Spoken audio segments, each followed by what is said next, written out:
नमस्कार दोस्तों, स्वागत है आपका आज के न्यूज अपडेट में। 2 माह में 3055 भर्तियों के लिए आवेदन लेगा आयोग। तो यूपी लोक सेवा आयोग तेज करेगा भर्ती प्रक्रिया। अभी कुल 5103 रिक्तियों पर चल रही है चयन प्रक्रिया।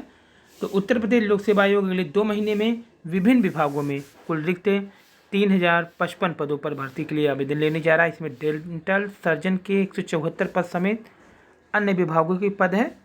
वर्तमान में 5103 पदों पर चयन प्रक्रिया गतिमान है। आयोग सूत्रों की माने तो शैक्षिक योग्यता की समकक्षता विवाद के कारण तमाम पदों पर चयन प्रक्रिया शुरू नहीं हो पा रही है। अपर निजी सचिव राजकीय विद्यालय में LT ग्रेड सहायक अध्यापक की और समीक्षा अधिकारी की कृषि सेवा आदि भर्तियों की शैक्षिक योग्यता की समकक्षता निर्धारण के लिए अभी तक पत्राचार ही किया जा रहा है। वहीं कोर्ट ने सरकार से पूछा है कि सरकार खाली पदों को भरेगी अथवा वैकल्पिक व्यवस्था करेगी। हाईकोर्ट ने कहा, उच्चतर शिक्षा सेवा चयन आयोग में भर्ती रुकने पर कोर्ट सख्त है। राशन की दुकान के आवंटन के शासनादेश को भी चुनौती दी गई है। इलाहाबाद हाईकोर्ट ने राज्य सरकार से पूछा कि वह उच्चतर शिक्षा सेवा चयन आयोग के खाली पदों को भरेगी अथवा कोई वैकल्पिक व्यवस्था करेगी।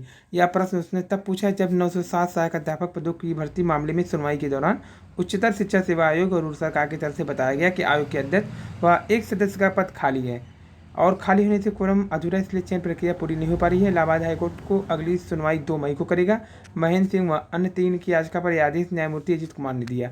याचिका पर अधिवक्ता अनूप बर्नवाल ने बहस की। उन्होंने कहा कि आयोग का नियमावली 1983 के नियम 3 के खंड 3 के अनुसार आयोग के 2 सदस्य कोरम पूरा माना जाएगा और खंड 4 के अनुसार चेयरमैन की अनुपस्थिति में वरिष्ठ सदस्य बैठक की अध्यक्षता कर सकता है। ऐसे कानून के प्रावधान के रहते मात्र कोरम के अभाव में लिखित परीक्षा साक्षात्कार नहीं कराया जाना मनमानी है। यह भी कहा, लिखित परीक्षा नहीं कराया जाना 90,000 अभ्यर्थियों के भविष्य खिलवाड़ है, साथ ही जीविका के अधिकार का हनन है। सरकार इस दिशा में कार्य अभी तक नहीं कर रही है, ये कहा गया है। वहीं LT ग्रेड 2018 के बाद जो 2020 में सम्मिलित अभ्यर्थियों को सूचित किया था, कुछ अनभरी रिक्तियों का अवशेष श्रेष्ठता सूची से भरे जाने के संबंध में विचार करने के लिए जो राजकीय इंटर कॉलेज में अपना वेतन नहीं रखना चाहते वे अपना वेतन निरस्त करने हेतु वापस ले सकते हैं। ये 2020 परीक्षा का मैटर है।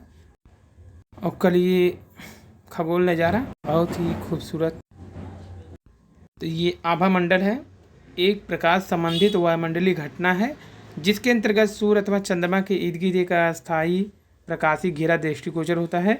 यह वायुमंडलीय घटना कुछ विशेष प्रकार के बादलों के साथ जुड़ी है जो आज प्रयागराज में देखने को मिला था। वहीं ये तस्वीर है लखनऊ की। सूर्य के चारों ओर बनने वाले इस सतरंगी घेरे को सन होलो कहा जाता है। सन हालो प्रकाश द्वारा उत्पन्न ऑप्टिकल घटना के एक परिवार का नाम है। वैज्ञानिक के मुताबिक ये आम प्रक्रिया है। यह तब होता है जब सूरज धरती से 22 डिग्री के एंगल पर पहुंचता है तो आसमान में नमी की वजह से इस तरह का रिंग बन जाता है। आसमान के सीधे बादल, ये लखनऊ का पिक है। वहीं गाजियाबाद में भी सूर्य बिल्कुल इस तरह से दिखा और ये कानपुर डिस्ट्रिक्ट का पिक। और हट गया डार्विन का सिद्धांत, कैसे मिलेगा बंदर से इंसान बनने का ज्ञान। NCERT 9वीं और 10वीं के पाठ्यक्रम से चार्ल्स डार्विन का पाठ हटाया। यह कहता है डार्विन के सिद्धांत के अनुसार पृथ्वी पर सबसे पहले कोशिकीय वाले जीव बने जो पानी में रहते थे। इन जीवों ने समय और परिस्थितियों के अनुसार खुद को ढाल लिया। फिर बहुकोशिकीय जीव बने। जीव विकास की यात्रा लाखों करोड़ों वर्ष तक चली। बंदर से इंसान बनने का सफल पूरा हुआ। उनकी पुस्तक ओरिजिन ऑफ स्पीच में इस सिद्धांत को विस्तार से समझाया गया है। पाठ्यक्रम में कटौती के नाम पर लिए गए फैसले से शिक्षक भी हैं हैरान। तो विश्व के महानतम वैज्ञानिक चार्ल्स डार्विन के विकासवाद के सिद्धांत को भी NCERT ने 9वीं 10वीं के पाठ्यक्रम से हटा दिया। यह डार्विन का सिद्धांत है जो बताता है कि लाखों वर्षों में बदलाव के बाद बंदरों से इंसान बनने की प्रक्रिया कैसे शुरू हुई। तो यहाँ पे शिक्षक भी हैरान हो गए इस पाठ को हटाने से। और मुट्ठी भर अखरोट रोज खाने से किशोरों में बढ़ती एकाग्रता।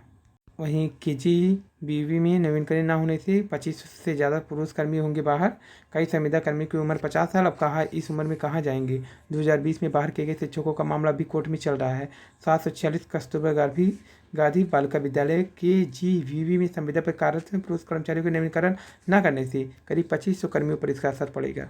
वहीं निजी कंपनियों में नाइट शिफ्ट में जल्द काम कर सकेंगी महिलाएं, जबकि जुलाई तक मिल जाएंगे 205 नए शिक्षक। वहीं प्रमुख सचिव बेसिक शिक्षा और न्याय को अवमानना नोटिस 1 माह में आदेश का पालन करने का निर्देश था। इलाहाबाद हाईकोर्ट ने प्रमुख सचिव बेसिक शिक्षा दीपक कुमार और प्रमुख सचिव विधि न्याय के PK श्रीवास्तव को अवमानना नोटिस जारी किया। तो यहाँ पे उनका गाइडलाइन न मानने के कारण जारी किया गया है, जबकि नियम रद्द होने पर सेवा का दावा नहीं कर सकेंगे शिक्षक। हाईकोर्ट के न्यायाधीश को सुनवाई से हटाया तो उन्होंने मांगी रिपोर्ट। रात में फिर बैठा सुप्रीम कोर्ट। पश्चिम बंगाल शिक्षक भर्ती मामला। कलकत्ता हाईकोर्ट के जस्टिस गंगोपाध्याय पर शीर्ष अदालत सख्त। समाचार चैनल पर दिया था साक्षात्कार। सेज कोर्ट ने कार्यकारी चीफ जस्टिस को दिया मामला दूसरी पीठ को सौंपने का निर्देश। आदेश पर लगी रोक तो बोले सुप्रीम कोर्ट निर्देश मानूंगा। सुप्रीम कोर्ट से ट्रांसक्रिप्शन की मांग पर रात के फैसले के बाद जस्टिस गंगोपाध्याय ने कहा वह इसका पालन करेंगे। उन्होंने कोलकाता में पत्रकारों से कहा अनुशासन बनाना चाहिए, चूंकि सुप्रीम कोर्ट देश की शीर्ष अदालत है। हाईकोर्ट रूप में हमें उसके निर्देश का पालन करना चाहिए। ये पूछ जाने पर क्या वह इस्तीफा देंगे? उन्होंने कहा मैं भागने वालों में नहीं हूँ। तो फैसलों के बाद जस्टिस गंगोपाध्याय ने रात 12 बजे मांगी थी रिपोर्ट। सुप्रीम कोर्ट के आदेश के बाद जस्टिस गंगोपाध्याय ने सुप्रीम कोर्ट महासचिव से सीजीआई के समक्ष उनके खिलाफ दाखिल रिपोर्ट शुक्रवार को रात 12 बजे तक उनके सामने पेश करने के निर्देश दिए।